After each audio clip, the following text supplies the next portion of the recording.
I saw you lived in Japan for a while before moving to LA, somewhere I'm Mhm. hoping to go to in the next few years as well. Um, then was there anything you got inspired by in Japan for your art, and was it kind of where you found your passion for pixel art, or did you find that before you went there? That's a good question. Uh, so yeah, I after school, like after college, which I went to for 3D art and animation, I ended up going into graphic design. So this is a bit of a tangent, but I worked in graphic design for a couple of years, and then my company let me go just because they were, kind of draining money and needed to downsize a bit.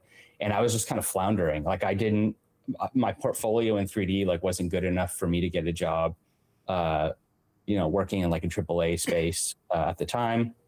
And I was like, well, maybe I want to do concept art or something like more, traditional illustration. I was doing some illustration for like children's books Oh, for a nice. little bit. Yeah, just kind of dabbling, freelance stuff. And my girlfriend at the time, now wife, she was teaching in Japan on like a really tiny island off the coast of Nagasaki. It was like really, really remote.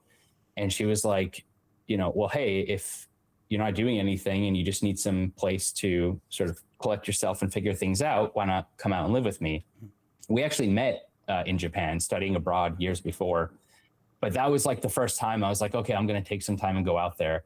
And from there, we hopped between Australia and living there for a little while and then back to Japan again. And it was in those like few years that all happened within like a 3 to 4 year span where I went from working on mobile games to trying pixel art and trying to get into the indie space. So that was like a really formative time. Like my time in Japan didn't necessarily inspire me doing pixel art, uh, because I was there specifically, but Mhm. it was in that time that I kind of discovered my love for it. Yeah.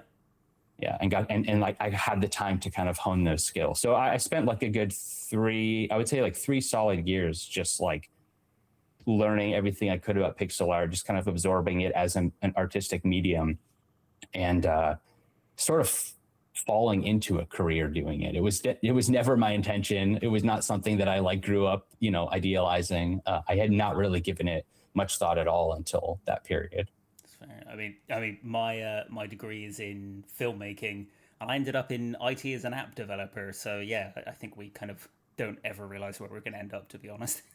No, yeah, sometimes things just happen, and you're like, maybe this was meant to be. Yeah, This is like somehow a place and a space that you feel comfortable in, and yeah, it just evolves from there. that's awesome, man.